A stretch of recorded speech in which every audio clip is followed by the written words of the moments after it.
Hiya. So it's me again, and today I actually wanted to do a brief overlook and guide on the battle analysis system in Maplestory. It's probably one of the most overlooked systems, probably because it doesn't really introduce itself to you, but it can be one of the most helpful systems. So basically what it does is you can snapshot a time frame of your own combat and it'll gather all of the data for you. So this includes the mesos that you've obtained during that time, the damage that you've dealt, what has dealt specific damage, the XP that you've obtained, and so much more. Another thing I want to do in this video is explain specific examples and uses of BAs that the players have used over time to give themselves a better understanding of their damage against specific bosses. So without further ado, hopefully you guys enjoy. Remember to like, comment, and sub, or I will literally eat your mesos faster than Star Forcing Eternals. So before I go over any specific examples, the two main use cases of BAs are for bossing and for mobbing. Now, for bossing, you can basically record the amount of damage that you do in a specific time frame if you go to the Fog Forest Training Grounds, which you need to clear floor 30 of Mulong Dojo first to get there. And you can basically spawn dummy targets to do damage to and record your damage in that specific area. Now, for farming, you can basically bring it to any sort of map that you like and record within either a 6 or 15 minute time frame to record the amount of mesos that you make, the kill speed in a specific hour, or the amount of XP that you get. Farming efficiently with all the multipliers is one thing, but farming on a map that allows you to make the best rates possible is another, so always keep that in mind. So the first realistic use case for a BA in terms of bossing is Hard Lucid. And the BA that we use is called a 40-second BA.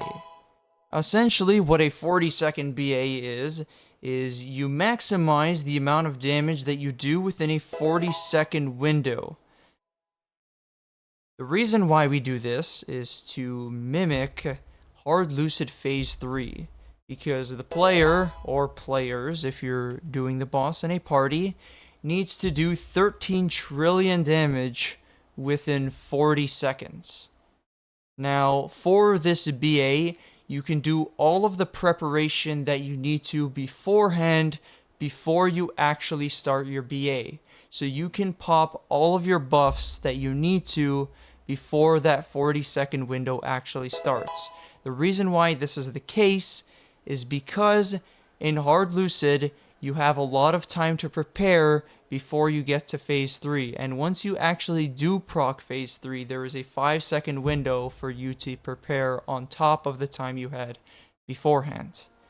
So the requirements for struggling Hard Lucid in a party in the bare minimum is 2 trillion damage in 40 seconds.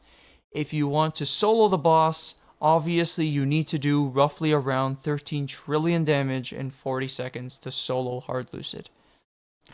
So when you run a BA in the Fog Forest Training Grounds, the only buffs that you want to have active on top of your class buffs and burst is the Monster Park Green Potion and your familiars. And when you combine it with the settings that I have on screen right now, it basically near perfectly represents the amount of damage that you would do in Hard Lucid P3. Now, alternatively, you can up the defense to 300 and add reduction and arcane force to the equation as well. We call this an Oak 40-second BA. But if you were to do this instead, you would need to pop all of your buffs to accurately represent the damage that you are doing in Hard Lucid P3. This is why I mostly suggest doing a straw BA, because it is as close to that perfect number as possible without having to pop all of the buffs, which frankly can just be a waste of resources. That's why I don't suggest it. Now, the next BA in question, I think, is one of the most important BAs currently in Maplestory, and that is the full rotation BA. So you might be asking, what is a full rotation BA?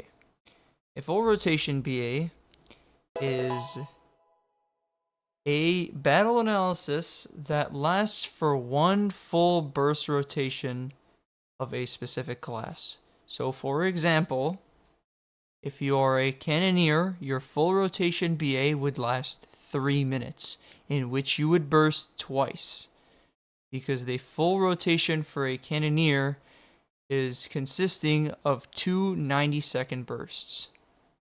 Now this can change depending on what class you're playing. If you're playing marksman, for example, your full rotation BA will have to be 4 minutes, because you'll have to burst twice, once with roar and once with weapon jump. These are Oz rings. If you don't know what these are, you might want to look up an Oz guide or do some research on what a ring of restraint is and a weapon jump ring. Now, when it comes to full rotation BAs, you always want to assume the worst case scenario. So, for explorers or any sort of classes that can stack their goddess charges, you want to make sure that you're only using one regardless. Because typically, when you're fighting bosses, there will hardly be any situation where you'll have 2 stacks of goddess ready in a full rotation. This will only happen once during a boss, and usually you'll use this stack to either push extra DPS to phase a specific boss, or just for extra damage in general. Now, one last thing to note before I wrap up with full rotation BAs is that you need to be careful when running these BAs. The reason for this is a lot of people, in a lot of instances, people will pop their bursts once again as it comes up in the last few seconds, which is something you don't want to do and you don't want to record within the BA.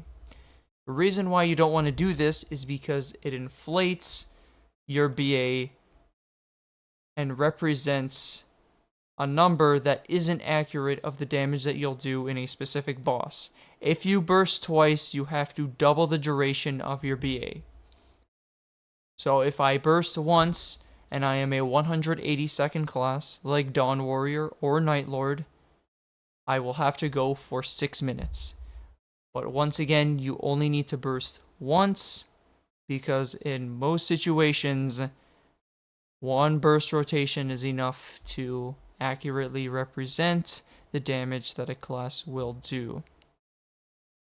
So, usually most BAs will end, or most full rotation BAs will end between 3 and 4 minutes. Now, there's a specific variation of the full rotation BA, which is essentially the same thing, but you change one setting in all of the settings. And this is what we call a Black Mage BA. Once again, same thing as a full rotation, but you change the level to 275. This is important for a lot of people progressing to Black Mage, because a lot of people who are taking on Black Mage for the first time will be underleveled.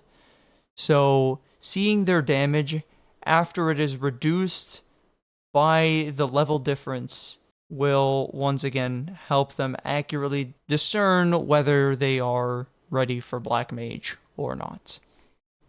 That wraps up all of the common use cases for bossing BAs. Now, to start with the farming BAs, there's 2 specific ones. There's a 6-minute farming BA and a 15-minute farming BA.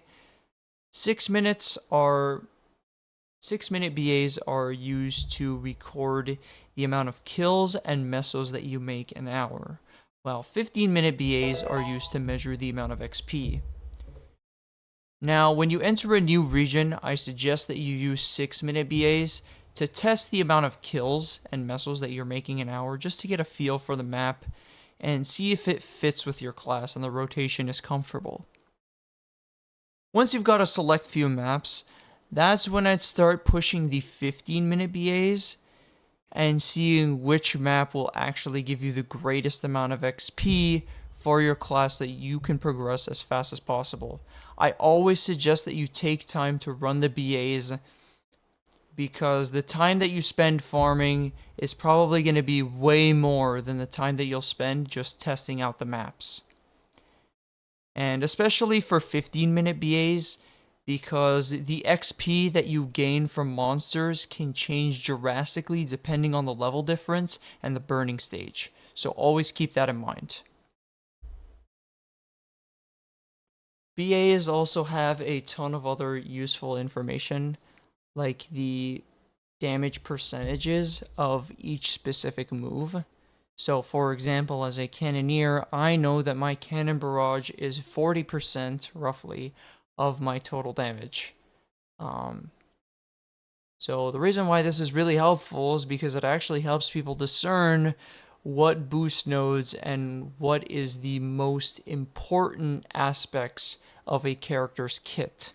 On top of that, it also gives you a bunch of information like what was your highest damage line, or how many times were you able to use a specific move within a certain matter of time, which is actually able to help you calculate the animation lag and all those sorts of things about moves and stuff like that. But those are for the people who want to do the math and who want to get really nitty and gritty with their class. So that will wrap up everything about the battle analysis. A lot of technical terms were being thrown out. Sorry if this video was a little complicated, but I hope that you at least took something away from this video and learned something. It's mostly a system used for people progressing to mid to end game. So if you're just getting started in the game, this isn't something that you won't need to necessarily worry about. But knowing more never hurts, because you never know when you'll start hitting the next point in the game and you want to keep pushing further and further, and you'll need to know this information to push your character to its limits. So yeah, that'll be it. Hopefully you guys enjoy. Once again, remember to like, comment, and sub, or I will literally eat your mesos faster than Star Forcing does. Thanks.